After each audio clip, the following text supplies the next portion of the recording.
बोलो राम राम राम राम राम राम राम राम जय राम। जय श्री राम। द्वादश ज्योतिर्लिंगों की श्रृंखला में आज हम 8वें ज्योतिर्लिंग श्री त्र्यंबकेश्वर ज्योतिर्लिंग के विषय में जानेंगे। यह ज्योतिर्लिंग महाराष्ट्र राज्य के नासिक जिले के त्र्यंबक नामक स्थान में ब्रह्मगिरि पर्वत पर विराजमान है। इसकी कथा इस प्रकार से, एक बार नासिक जिले में काफी समय तक वर्षा नहीं हुई, जिसके कारण वहां पर अकाल की स्थिति बनने लगी। वहां के सभी वृक्ष सूखने लगे, जिससे प्रभावित होकर के सभी ऋषि मुनि अपने अपने आश्रम छोड़ करके वहां से पलायन करने लगे। यह स्थिति देख करके गौतम ऋषि के हृदय में बड़ी पीड़ा हुई। क्यों? क्योंकि जो संत होते हैं वो अपनी पीड़ा से दुखित नहीं होते, वो संसार का दुख देख करके स्वयं दुखी होते। गौतम ऋषि को पीड़ा हुई। उन्होंने 6 माह तक कठोर तप करके वरुण देवता को प्रसन्न किया। वरुण देवता प्रसन्न हो गए। उन्होंने गौतम ऋषि से वर मांगने को कहा। तो गौतम ऋषि ने वरुण देवता को बताया कि हमारे यहाँ जल वृष्टि नहीं हो रही है, जिसके कारण यहाँ के सभी वृक्ष सूख गए हैं। यहाँ अकाल पड़ गया, जिससे प्रभावित होकर के सभी महात्मा अपना आश्रम छोड़ करके पलायन कर रहे हैं। आप हमारी इस समस्या का कुछ हल दीजिए, इस समस्या को दूर कीजिए। वरुण देवता ने गौतम ऋषि की ऐसी समस्या सुनने के पश्चात गौतम ऋषि से एक गड्ढा खोदने को कहा। गौतम ऋषि ने वहां पर एक गड्ढा खोदा और वरुण देवता ने उस गड्ढे में दिव्य जल भर दिया। और वो जल ऐसा था कि उस गड्ढे से चाहे जितना जल निकाल लो, लेकिन कभी जल कम नहीं होता था, जल घटता नहीं था। जितना निकाला जाता था उतना ही उसमें बढ़ जाता था। जब ऐसी स्थिति हो गई, जल की समस्या का समाधान हो गया, तो वहां के सभी वृक्ष फिर से हरे होने लगे।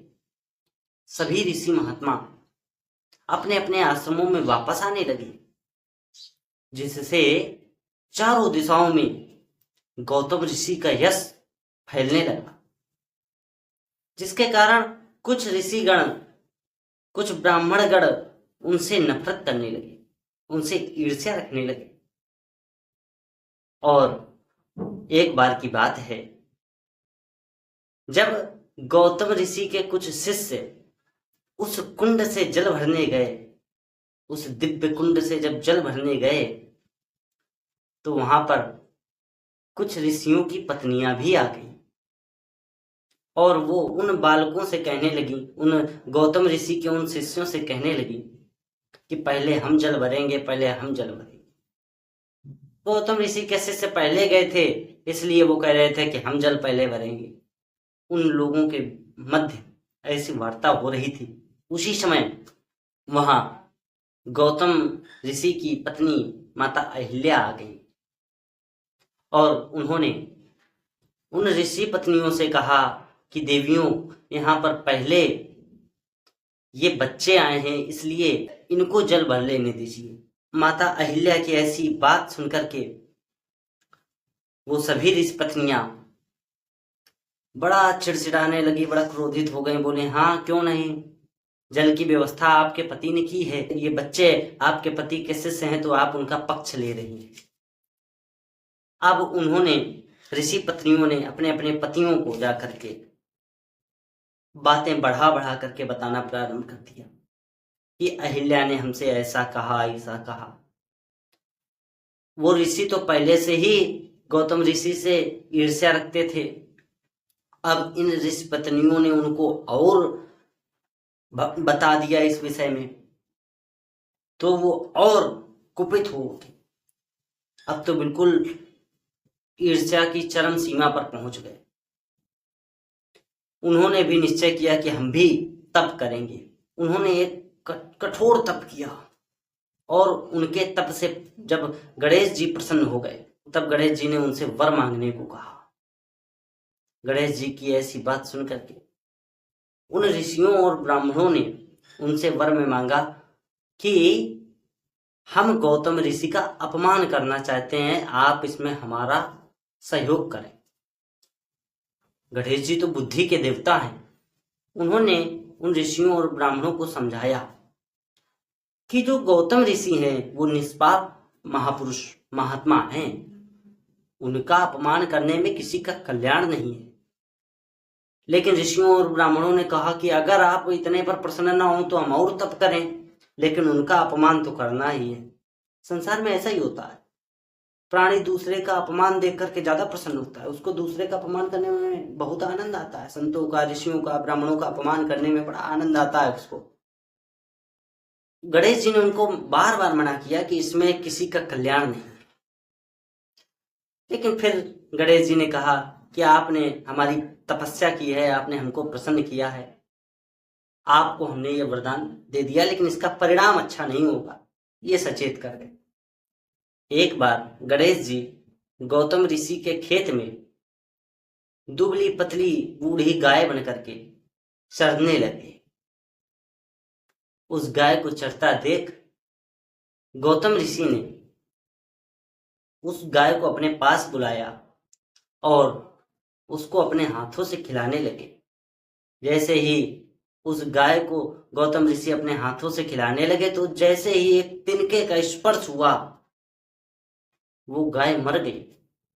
अच्छा, कहीं कहीं कथा मिलती है कि गाय चर रही थी तो गौतम ऋषि उसको हाँकने गए, एक तिनका स्पर्श हो गया तो गाय मर गई। जब गाय मर गई तो गौतम ऋषि को बड़ी ग्लानि हुई और गौतम ऋषि रोने लगे, चिल्लाने लगे कि हाय, हमसे ये महापाप हो गया, हमसे गौ हत्या हो गई।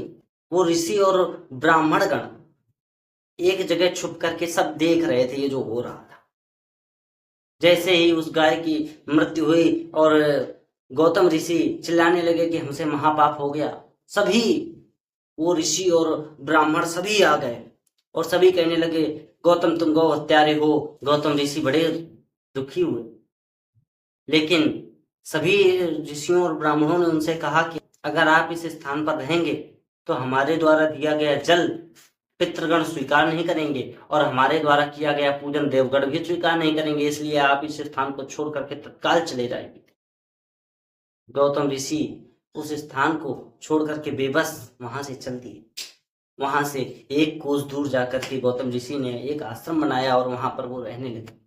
कथा बड़ी लंबी है। वहां वो रहने लगे, लेकिन इन ऋषियों और ब्राह्मणों को फिर भी शांति ना हुई। वो वहां पर भी जाकर के किसी से कहते हैं कि आप यज्ञ नहीं कर सकते, आप वेद पाठ नहीं कर सकते, आप गौ के हत्यारे हैं, आपने गौ हत्या की। ऋषियों और ब्राह्मणों के ऐसे कहने पर गौतम ऋषि ने बड़े विनय पूर्वक उन ऋषियों और ब्राह्मणों से पूछा कि हे महात्माओं, आप हमें बताइए कि इस गौ हत्या के पाप का प्रायश्चित क्या है। तो उन ऋषियों और ब्राह्मणों ने गौतम ऋषि को एक गाय के हत्या के का क्या प्रायश्चित बताया, ये सुनिए। उन्होंने कहा कि आप इस पृथ्वी की 3 परिक्रमा कीजिए और 1 महीना व्रत कीजिए, फिर ब्रह्मगिरि पर्वत की 100 परिक्रमा कीजिए, तब आपको इस पाप से मुक्ति मिलेगी।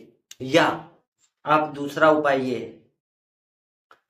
उपाय आप गंगा जी को यहाँ पर लाइए, गंगा जी को लाइए और गंगा जी में स्नान कीजिए, फिर 1 करोड़ पार्थिव लिंग बना करके उनका पूजन कीजिए, फिर गंगा जी में स्नान कीजिए और फिर ब्रह्मगिरि पर्वत की 11 परिक्रमा लगाइए और फिर 100 पवित्र घड़ों के जल से उन पार्थिव शिवलिंग का अभिषेक कीजिए। ये 1 गौ हत्या के पाप का प्रायश्चित हो।